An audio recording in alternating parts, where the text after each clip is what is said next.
So I'm bankrupt at 24. Then I went bankrupt at 32. The average person's pressure is to feed their family and to have enough money to support their lifestyle. And where you put your time is a lot more valuable than where you put your money. Like if you had 5 minutes left of your life right now, like what would you do? When we have a reason why we have to do something, our back's against the wall, we've got one of two choices.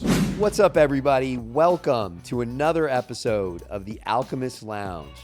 And today we're talking about pressure, because if you're building anything real, pressure comes with the territory. Whether it's family, business, leadership, money, all of it comes with expectations and all of it comes with pressure. And pressure is interesting because it can sharpen you, but can also crush you underneath a foundation that isn't solid. And that's why I wanted to bring on Big D, Dan Sachkowsky. Dan's someone who knows pressure. He built success the hard way. And at one point, it caught up with him in the worst possible way through a heart attack. And that became a wake-up call that forced him to rethink business, rethink his purpose, his health, and what success actually is if it's costing you everything. So today, we're going to talk about peak performance and how to build a life where you can have it all. Big Dan, welcome. Big D. What's up, man? Welcome to the Alchemist Lounge.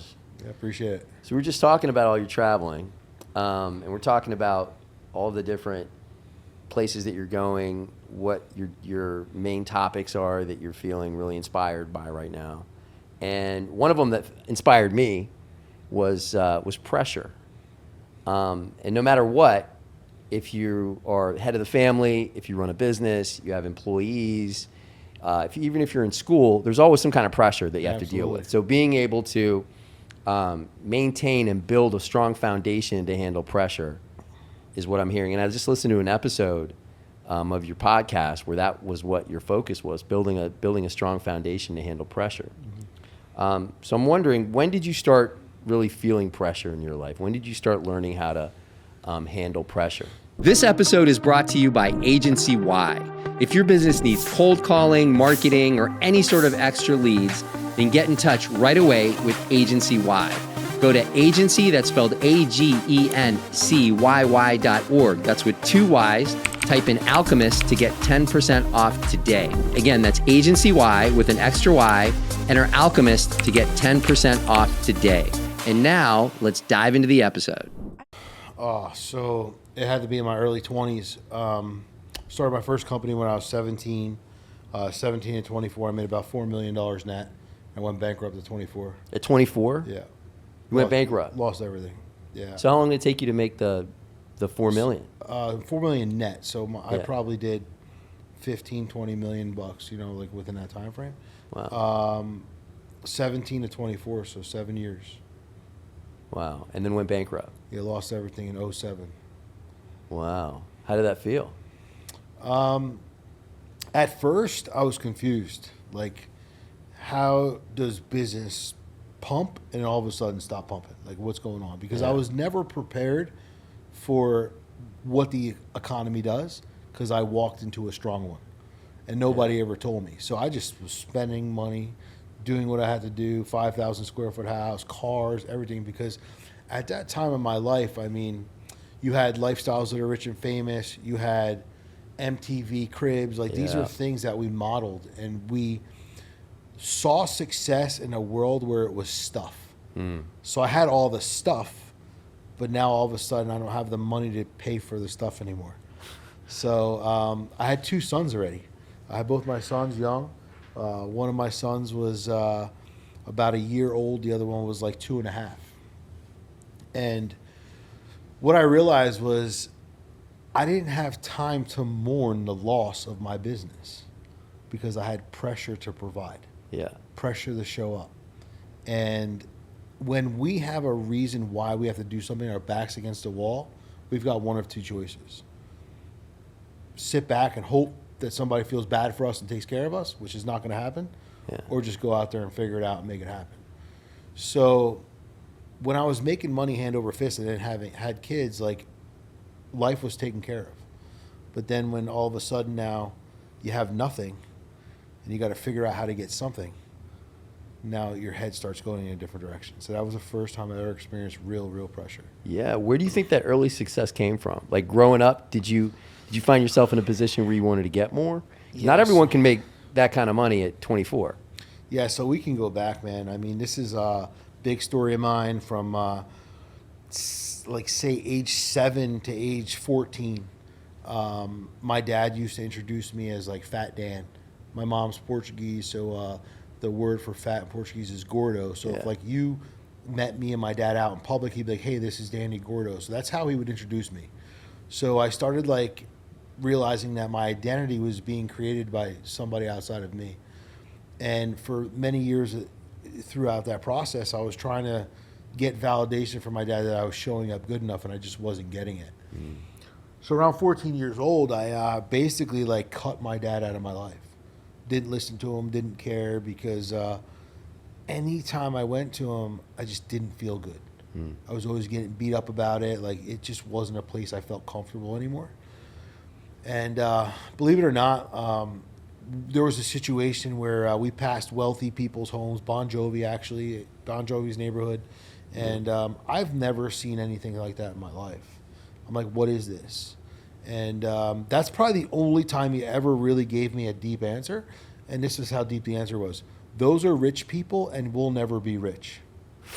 I was like, oh. That's positive. I was like, all right, cool. Positive reinforcement. So literally, I remember that weekend, I was riding my bike around the neighborhood, and garage sales were super popular when I was a kid. Yeah. And there was a book called Rich Dad, Poor Dad, and it was sitting there for sale for $1. Now, dude, I had no business reading. I'm illiterate, dyslexic. Like, I can't read. But all I remember is the day before, my poor dad said, rich is not possible. And that was right in front of me, so something switched.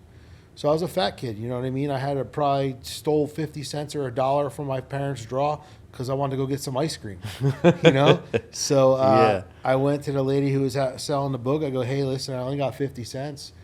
She goes, you can have the book. So I was able to get ice cream and have the book. Wow.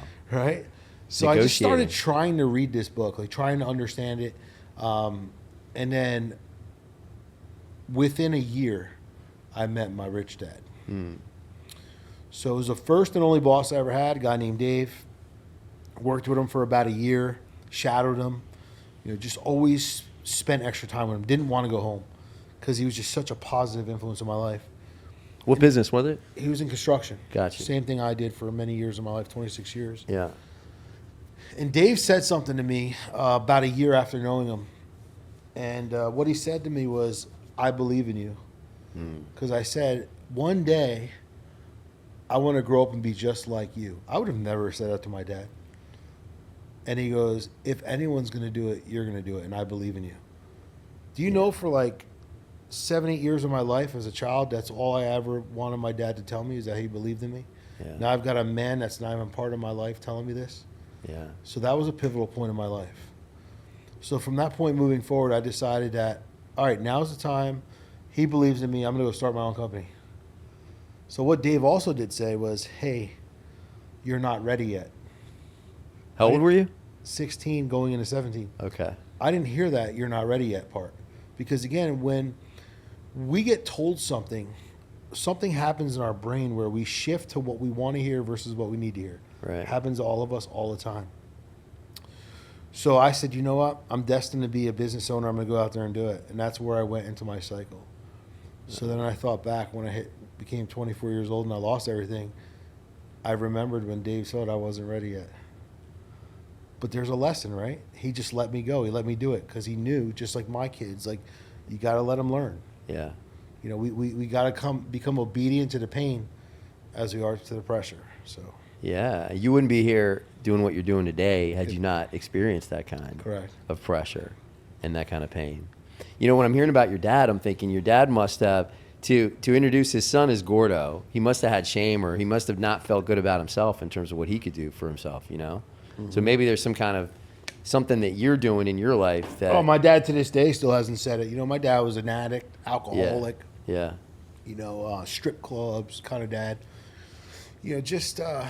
I was always there, but just never present kind of person. Yeah. You know?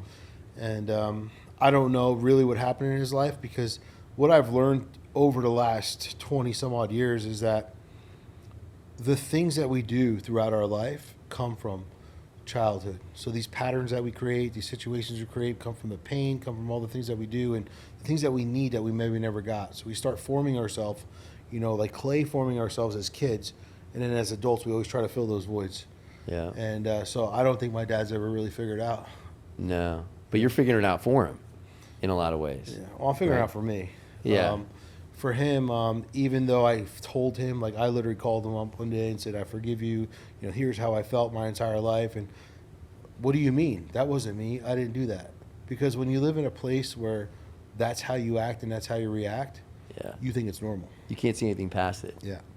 Yeah. So there you go. You're 24. You just had 5,000 square foot house, probably making a lot more money than anyone your age at that time. And then more money than anyone in my family. In your family. Were you talking to your dad at the time? Not really. Yeah. So how do you build it back up? Like, in other words, you have a lot of pressure when you go bankrupt, especially at 24. Not to mention possibly being ashamed of something you did, or I'm not good enough, and all of that stuff that shows up for everybody. So what did you do at that moment to get yourself, your grounding and your foundation back up? I was looking for opportunity, whatever the opportunity was. Like I always tell people, if a lipstick color looks good on somebody, I can sell it. You know what I'm saying? Like, you've got to believe in something. I believed in me because I knew I did it once and I could do it again. So I actually got involved in direct sales, like the multi-level marketing world, and I made probably like $6-7 million in direct sales for over the next 9 years. What were you selling? Phone service, and then I went into product sales. Now that's something that is your own steam 100%. All day. And you have to be fully confident in your ability in order to do that.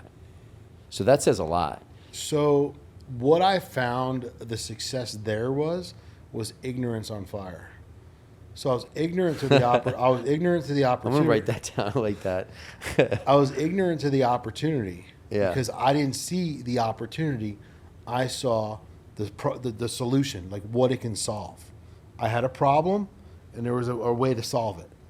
So all I did was put people in front of it because I had authority at that point. I had trust. I had people who respected me. So I would just put people in front of it, and I would let other people talk. And they would just literally build the business for me because of my connections. And then I started seeing how it was working.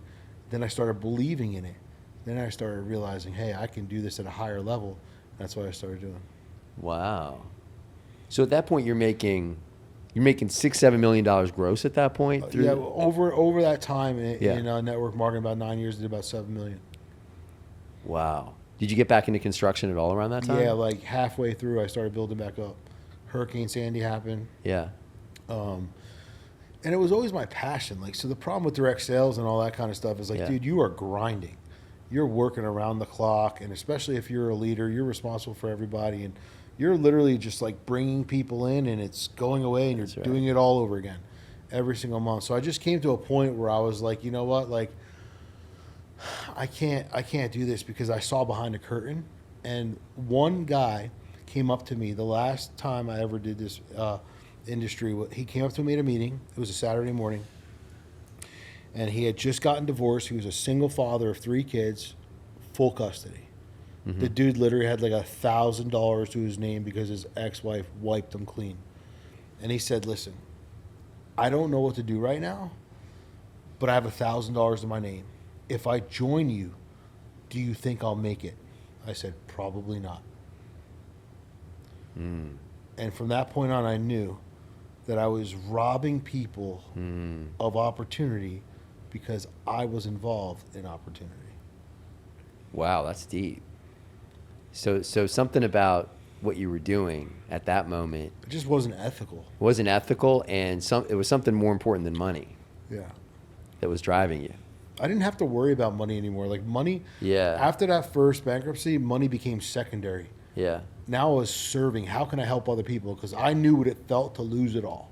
How can I help other people? But I was helping all these other people for the wrong reasons, because it was still selfish, because I had to get all these people to do something for me to create. Right. But I knew the end game, the numbers were very small. I see. So you had built a big network. You built something that was sustainable, profitable for a period of time. then it all went away. So you're able to leverage that whole network to build something else. So you knew that you had the ability to do it and you could do it again. But you knew you didn't want to do it just to chase the paper, just to chase money. Yeah. You wanted to do it for something else. And that one conversation led you there. So what happened after that? So then I got involved in construction, and Yeah. I knew the power of leverage because of that. And by understanding the power of leverage, I knew that my first company, like I was kind of the bottleneck. I was doing everything. Right. Even though I made a lot of money and I had a lot of people, I was still like sucked in, and I was working 100 hours a week. I couldn't do that again. So what I realized was, number one, personal development became really big because of that industry and the power of leverage. Having multiple distribution centers, multiple people just throwing in and getting a result. So I said, as I build these future companies, I need to create systems and processes first, and then put people in those systems and processes. What everyone else tries to do is they try to get people, then they try to create systems and processes, and you have too many people that are trying to give their input. Right. So I need to create the vehicle, then I just got to get the drivers. So I built a company, and I ended up selling it. Then I built another company, and ended up selling it. And I'm like, man, this process is pretty easy, you know. And I realized that 90% of people who own a business don't have a business they could sell. Right. Because they're the business. Right. So I was able to figure this out. Then the second company I got rid of, I ended up buying my competitor because he was getting divorced, and I buy his company, and there's about $3 million like collectibles. I had to throw in a couple $100,000. It was a steal, but the books were cooked. So the day I bought the company, it was negative $3 million. Oh my God. So I'm bankrupt at 24. Oh my God. And I went bankrupt at 32. Are you serious? Yeah. Wow. But I didn't go bankrupt. The company did. You know what I mean? Yeah, yeah. In 24, I went bankrupt. Personally. Me and my business. But I knew how to set up the business and understand it. And then the company went bankrupt. And I'm like, oh, here we go again. Like, what's going on? But then I realized, like, something about success. It's this cynical roller coaster that just, you gotta understand it. And you got to enjoy it because it's all part of it. They are coming after you. The more success you get, the more pressure You get your ass kicked. builds up. And I think a lot of what people think, if they haven't started businesses or even haven't gotten that level of success, they don't understand the type of pressure that sort of success comes with. And they don't understand the fact that you may reach the pinnacle. And we've all seen people reach the pinnacle and then come all the way down. Right? And it happens at every single level of success. 100%. So there's no way that you can't have that foundation. The higher you go, the further you drop. That's right. I mean, we've seen it all over. Yeah. Right? It happens all the time. So it's like maintaining that level of calmness under pressure, the ability to not let it implode you, has got to be the key there. Now, I think the most fascinating thing is that you went through what people like dread, which is going through a freaking heart attack, right? And I want to get into that a little bit, but I want to understand, like, take me back to when that happened. All right. You know what I mean? One thing real quick on pressure. Yeah. So the average person's pressure is to feed their family and Right. to have enough money to support their lifestyle. Right. But when you're an entrepreneur and you're a business owner, like a true business owner, you've got pressure to feed other people. You've got pressure to take care of customers. You've got pressure to show up. Mm-hmm. You've got pressure to be always at your best when you don't want to be. You've got your own family that you got to feed, which always gets fed last. That's right. So the pressure pendulum swings so much higher. So the majority of people think that we're lucky because of the things that we go through. Right. But they don't have any idea what we go through. That's They right. couldn't even deal with it. You know, they go, oh my God, my bank account's negative. Dude, I've had no money for many, many years. Your bank account's negative because you did a stupid transaction. You bought something you shouldn't have. But imagine being 100,000 in debt or 500,000 in debt. That's right. I've been at one point in my life where I had a lawsuit for $6 million. Yeah. You know, people are like, oh my God, I'm getting sued. Like your car insurance will take care of that. But when you get a $6 million lawsuit, it's a little bit different. Yeah. So how the heart attack happened was 4 years ago, almost 5 years ago. This August, it'll be 5 years. So this is the last company I had. I was building this company up. And What type of company? It was a construction company. Yep. 3 phases, 3 states. And things were great, bro. Working 20 hours a week. Just really, really good. Project manager, sales guys. Like literally systems, processes, culture, Everything was in place. Core values, the thing was so tight. It was August 8th, 2022. Me and my daughter were together that day. It was about 100 some odd degrees, super humid. I didn't take my blood pressure medicine for 3 days. I ran out. And every time I run out of my blood pressure medicine, I'm like, yeah, I'll go get it. I'll go get it. Yeah. So for 3 days, I didn't take it. She's like, can we stop and get a sub and soda? Like, sure, whatever you want. You know what I mean? It's not what I usually eat, but I did it. And her mom had just picked her up, and about 30 minutes later, my entire body went numb. Were you driving? Or no, it was at my office. I stopped in at my office. Yeah. And my blood pressure was like in the high 200s over 150, 160. Dude, I was like hypertension, like ready to die.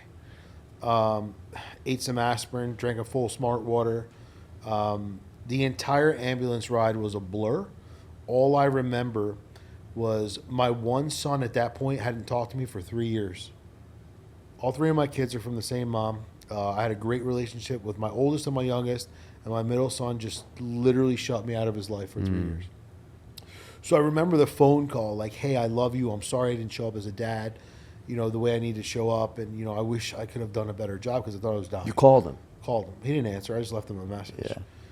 And then I was like, I sent my kids a video, like text message, and that's all I remember. So if you remember like any movie you've ever watched or any show you've ever seen about something happening in a situation where someone ends up in a hospital, everything goes white, they don't see what's going on, it's all these lights, it's all this stuff, and that's exactly how it was for me.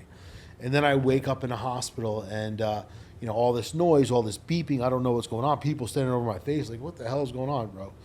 And I was still here. So at that point I was like, I'm not dead. I thought I died. I'm still here. This means something. Yeah. And I said, God, if you get me out of here, I'm going to change my life. Because what I realized in that ambulance and what I thought about as I was calling my kids was over the last 21, 22 years of business, I've done absolutely nothing to build a legacy for my family. All I did was make a lot of money. All I did was build and sell companies. But what did I do? Like 15 years from today, I'm dead. What are we going to talk about? Nothing. What value did I bring? So I decided after that point, I knew how to build businesses. I knew that one struggle almost every business owner has is they don't know how to build a business. Yeah. How do I give back now? This is my next chance. I don't know when I'm going again. Yeah. So got rid of all my companies, and then I got into the coaching space of teaching people how to actually do it. And the coaching industry, especially here in Florida, is so saturated with people who are so full of shit. Everyone wants to be a coach. Yeah. Everyone think, you know, like people go, I'm certified. I don't care. I'm certified by experience. Yeah. Like that's a better certification than you can get from going to school. Yeah. You know what I mean? You can't learn business from a professor that doesn't profess. Yeah. It just doesn't work. So I knew that if I had the ability to change somebody's life by just making simple directional changes in their business and allowing them to buy their time back and just saving something and giving back a lot and just compounding time. Yep. It's going to change the conversation. Now, 15 years from today, my kids may be around the table with some people like, because of your dad, my family did this. Because of your dad, we did this. And I see the social proof now. I see the Instagram. I see YouTube. I see all this. I see all this stuff coming to play now because I started giving back.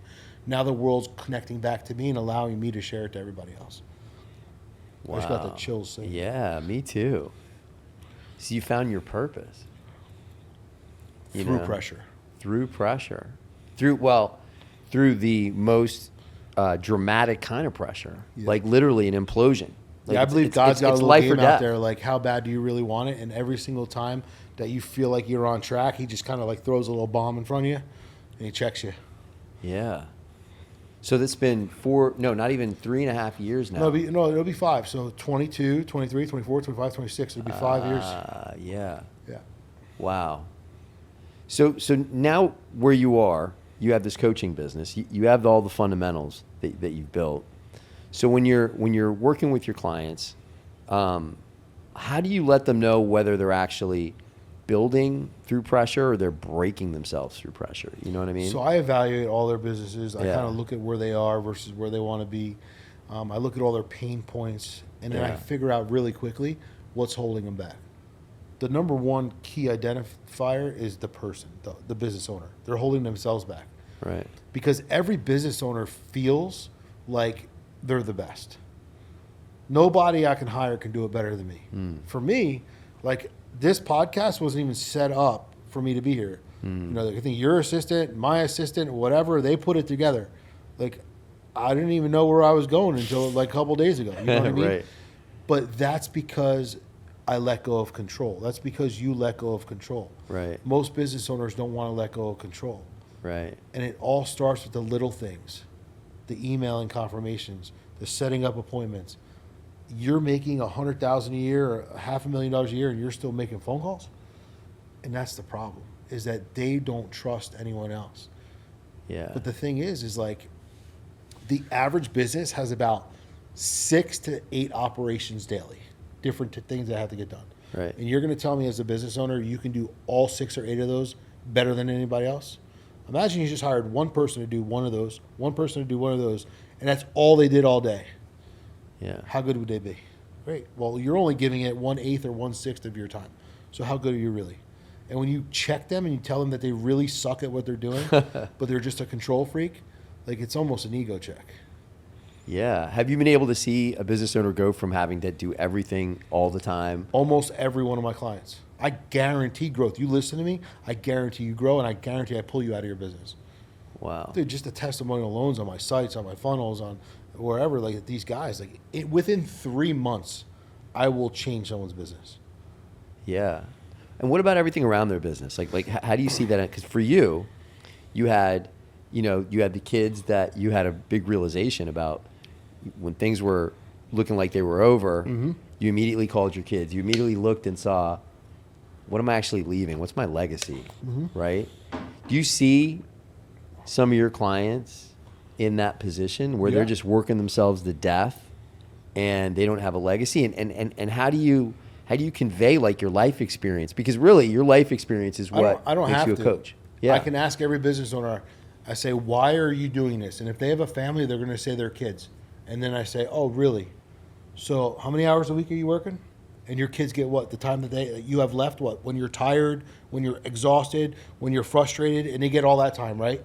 When just leave me alone, that's what your kids get. So you're doing it for your kids to not get you because you're trying to give them something, but they're losing it all. Yeah. So let's rethink about this. Is that why you're really doing it? Right. So Yeah. you really put it out there. Because if it was, then your kids would be a blocked part of your schedule. Your kids would be present when you were actually present. Yeah. They wouldn't right. just be there when you were half there or tired or going to sleep. Yeah. What you're pointing at now is what's more valuable than money, which is time. Yeah, 100%, dude. Right? And where you put your time is a lot more valuable than where you put your money. Because you only have, I haven't found a way to make more time necessarily. I mean, runs out. It runs out to all of us. Expires, yep. And you spend your time building a big business or doing whatever, not even building any kind of business, there's going to be a sacrifice there.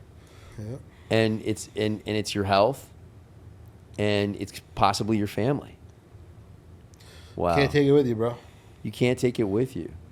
You can't take But it if with you you. own your time versus your business, Yeah.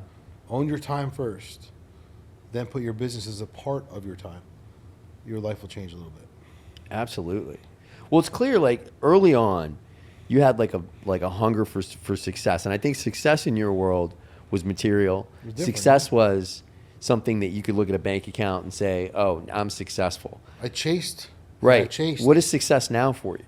Well, success now for me is seeing fulfillment in other people, seeing people's other lives change, seeing people go in a different direction from where they are, and just telling me thank you, or just seeing a change in them, and then just really seeing how they can actually show up the way they're supposed to show up. That's so fulfilling for me. Yeah. That's why I do what I do, and that's why I do live events. That's why I bring people together, because I understand proximity. I understand how powerful it is being around the right people. You know, that's the problem, is nobody knows how to get around the right people, and when they do have the opportunity, they choose not to. Well, they don't have enough time. Well, they should have, everything else is more important. Right. Wow. What's your personal technique for dealing with pressure? Like, what are you doing for yourself when I'm sure you find yourself in pressure even now. Every day. You have to be able to, you have a keynote. You got to make sure that whatever you're putting out there is resonating. There's a lot. Mm-hmm. So do you have a method? Do you have something you do for yourself on a daily? Maybe it's a mindset. Maybe it's a physical thing you do that has you be able to maintain all that pressure so you don't implode. Yeah, so every day, like on a normal schedule, where I say normal, where I know that I'm going to be waking up and falling asleep in the same spot for a while, I'm up around 5. I sit about an hour and a half, 2 hours in silence, just reading, writing, figuring my day out. I don't look at my cell phone until 9 o'clock in the morning. From 5 to 9, I don't look at my cell phone. 4 hours of 4 silence hours. and focus. Focus, yeah. After that 2 hours, I go work out. Yeah. So I do cardio for a few minutes, then I do a good 15 hour, 20 minute workout, then I do 40 minutes of cardio, then I jump in the sauna for 20 minutes. So I'm down, working out for 2 hours and 15 minutes every day. Before 9 a.m. Before 9 a.m. Nice. Now it's 9 a.m., now I'm ready for the world. Right. So I just, I've been doing cold plunges here and there, but I just ordered a cold plunge, so I have a cold plunge coming. So now my shit might be an extra 20 minutes, you know what I mean? Because I'm in a cold plunge. I have to wait for my body temperature to come down before I get in the sauna. But all these things are good for your mental health because you want to relax your nervous system before it gets attacked. The problem is people hit their cortisol levels, they hit all their stress levels as soon as they wake up in the morning. That's right. They look at their phone as soon as they wake up. Who messaged me? Who alerted me? Who commented on my post? What email do I have to answer? Who gives a fuck? The problem is the world just took you away from you. Yeah. So that's the first thing I do. So now if I'm traveling, right? So Thursday, I was in Jersey. I went from Jersey to Portland. I got to Portland at 8:30 at night. I landed 9 o'clock. I'm in the gym at 9 o'clock at night there for 1 hour, just doing cardio, getting my mind right. Yeah. And then I went to bed. And I slept for 8 hours. Woke up in Portland, you talk time difference, everything. I'm adjusted. I'm ready. Because I've just adjusted myself. And as soon as I get there, I didn't go to the bar. I didn't go to a restaurant. I didn't do it. I went to the gym. And I got all of my stress out. I got everything out, all my thinking out. My body was now in tune. The next morning I woke up, worked out again, full workout. Then I did what I had to do all day. I was in bed by 9:30. Yeah. That was Friday night, right? Then Saturday I had to speak. Saturday I was up at 5:30, gym again, did what I had to do, went to the event. I was the last speaker at the end of the day, 6 o'clock. So I had to go that whole day.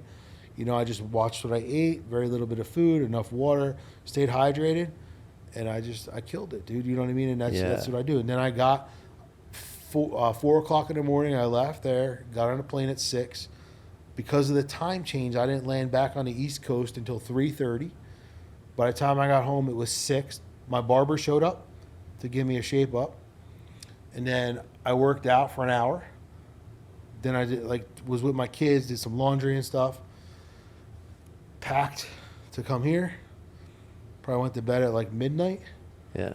I got picked up at 3 o'clock this morning. So 3 hours of sleep. So I'm here on 3 hours of sleep.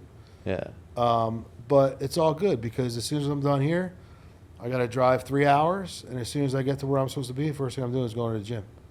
And I'll be re-registered and I'll be all connected. I'll go to sleep probably a little bit earlier tonight, maybe 8:39. Yeah. By tomorrow, dude, I'll be back to normal. That's the thing. Yeah. I'm not making all these plans, not going out with people, not doing all this stuff. Dude, I am literally in bed when I'm supposed to be in bed. I get my 8 hours of sleep every single day, no matter what. Yeah. Don't tell me we're going out to dinner at 9 o'clock, 10 o'clock at night. It's not happening. It's just, I was just in Aruba with my kids for 2 weeks. Dude, I was in bed every night at 9:30.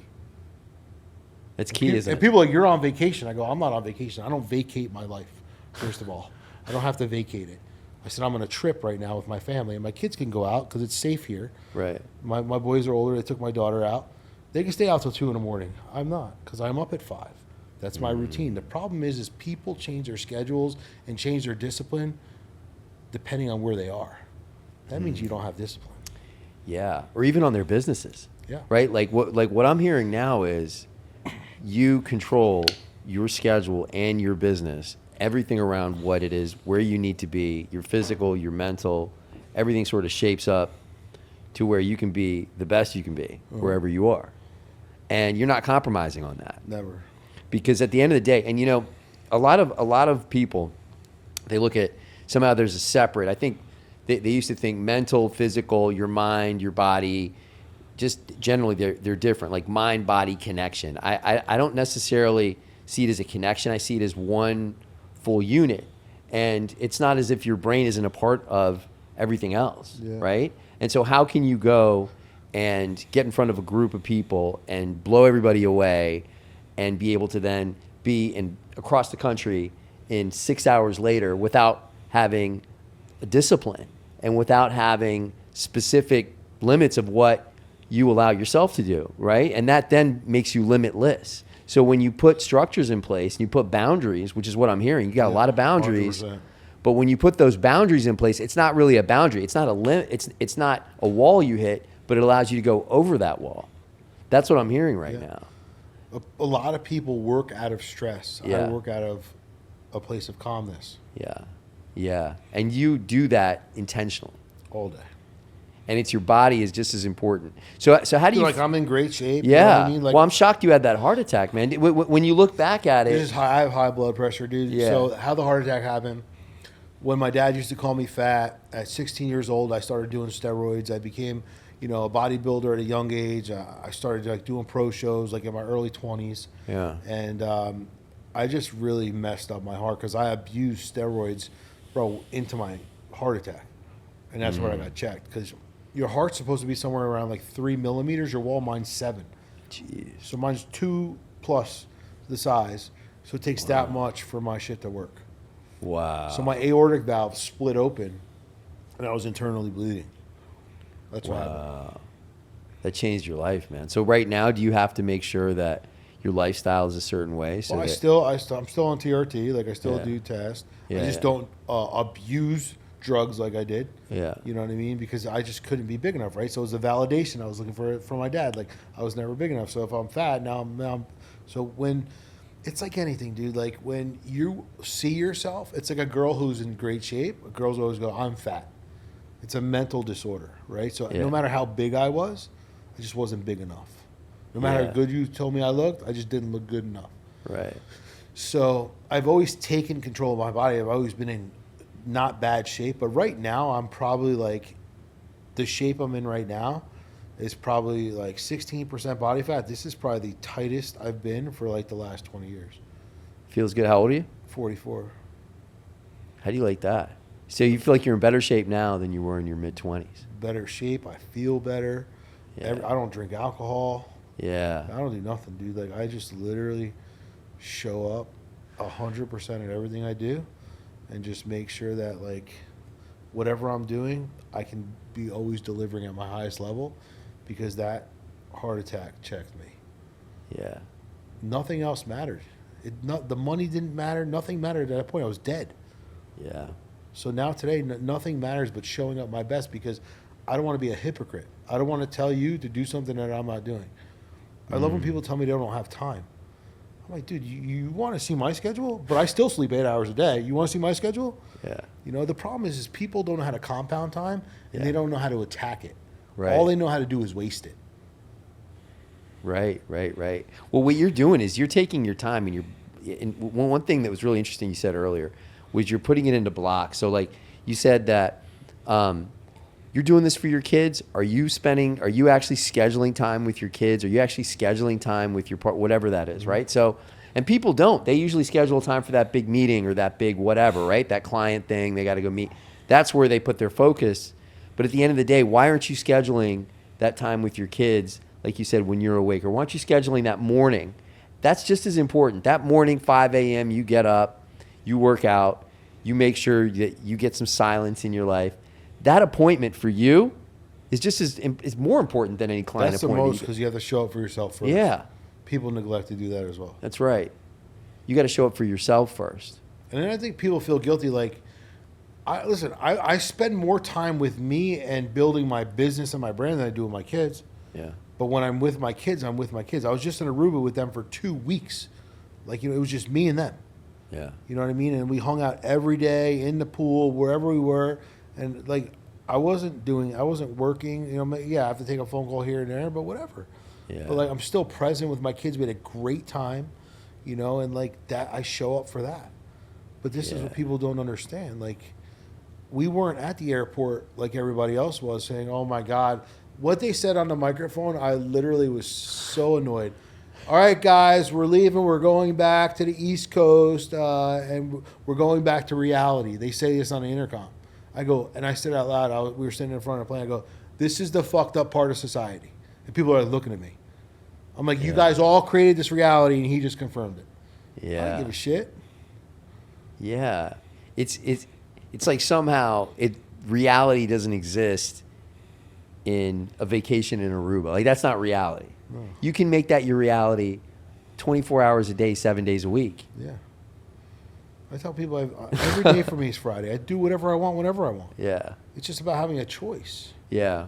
Well, you know what it is, though? Your dad did teach you early on that, like, how not to do it, right? Mm-hmm. You know what I mean? And so you clearly knew what didn't work. And so you were able to take what does work and apply it to your life. The last topic I really want to dig into is just your purpose, because it's been in the background this whole time, that you went from having a purpose of material achievement to helping others, right? And now you have a purpose of having like a whole life where it's not like you have a balance of this or that, but your entire life is just balanced around what you want to get done. So a lot of the times you'll talk to people and you say, you know, you got to find your purpose, and people don't know exactly what that is. So for you, what do you tell those who are trying to find their purpose? Like, what do they need to do to be able to land on something? Maybe there's a paper chaser out there right now, right, who thinks their purpose is to grow their business. What can you share with them to be able to find their purpose? I say, listen, we don't know the day we're born or the day we die. Yep. The only controller we have is the hash in between. So what I want you to do is I want you to visually, right now, sit here, close your eyes, and read your obituary. What'd you do? Now, what didn't you do? Well, listen, you're not dead right now, so how do we change that? And you bring them to a place where they're like, oh, I never thought about that. Like, if you had 5 minutes left of your life right now, like, what would you do? You wouldn't go eat a taco. Fuck no. You'd call every single person you need to talk to, or whatever it was. Like, you'd figure it out. Cut through all the bullshit. Or you'd get home and tell your entire family to meet you at home, because those were the last moments you need. Like, nothing would matter. And that's the whole thing, is most people don't realize. They think that, you know, someday, one day. I go, show me those dates on the calendar. There's no someday. Yeah, there's right S now. and S. That's Saturday and Sunday, not someday. You know, like, it doesn't exist. Yeah. But the problem is like, it's not important enough for you. And when it becomes important enough for you, it's going to be too late. They go, well, how do you know? I go, because I've been there. Yeah. And it was almost too late. Yeah. Wow. That's powerful, man. Everything that happened to you in your life accumulated to who you are today. It just keeps making you better. It keeps making you better. You do two things. You either go through things or you grow through things. You become the victim or the victor. What do you want to do? Yeah.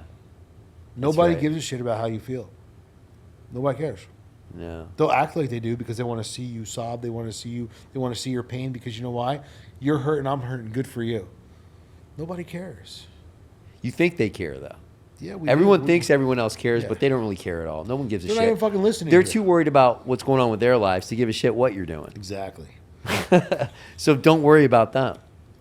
And I like what you said. You either go through things and you grow through things. What I think about that is you either have, like, you're the cause and the matter of your own life, or life's happening to you. Yeah, I say you're the creator or destroyer of your life. Yeah. Choose. Yeah, that's right. Big D, that's beautiful, man. You've had some real experiences in your life, physical, mental. You've been down. You come back up. Every time you find a way to kind of get through it, get around it, and be able to help others to be able to see it for themselves. So that's a real purpose. I mean, that's something that you've achieved. And despite being Gordo, growing up, despite being that fat kid who had to do steroids to show himself, to show physically who he was, you don't need to do that anymore. Now you're bringing it. What's the next chapter for you? So I made a promise that I was going to help as many people as I can. Yeah. I do look back at some of the best times and best connections I've made in my life have been in person, meeting people in person. So I made a promise that I was going to bring live events back. I was going to bring people together again. And that's exactly what I'm doing. I got a tour right now.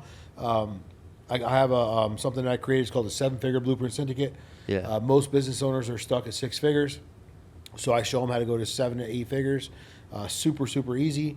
I bring in some of the biggest achievers in the world, and we spend 2 days together. Yeah. And I've got an event coming up in Jersey at the end of this month, beginning of May in Florida, and then we got Irvine, California, Detroit, Austin, Texas, and Philadelphia. We're probably going to add a couple more, but I know that the best relationships I ever made were by shaking somebody's hand. Yeah. You don't do it over Zoom. You don't do it over a phone call. You don't do it over a text message. Yeah. So I know that if I could bring the right people together, I'm just going to change and impact more lives. That's all I care about. These events cost money. Like, they cost us money to do, but the end game, the return is so much greater. Yeah.